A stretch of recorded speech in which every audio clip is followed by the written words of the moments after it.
Millions of Russians have been voting to reform their constitution. Opposition figures, though, have dismissed the entire process as a farce. But for the Kremlin, the amendments are vital as they clear the way for President Vladimir Putin to stay in power up to 2036. Live to Moscow, correspondent Julia Chapman is standing by. Julia, good afternoon to you.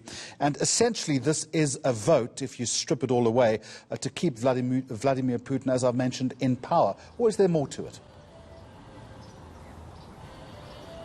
That's right. That's one of the amendments being proposed to the Russian constitution. There's a whole package of changes that have been put to Russian voters over the past 7 days.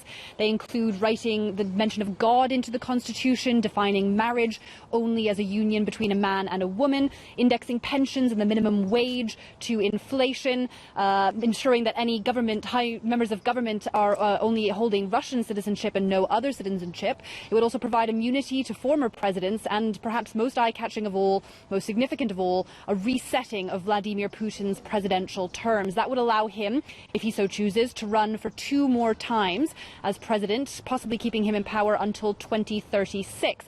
Now, Russians don't have the option to pick and choose which amendments they like, which ones they don't like. They either have to vote yes to all of them or no to all of them. Opposition parties are saying the process is a farce. There's also concern that this entire process is not being monitored or scrutinized properly.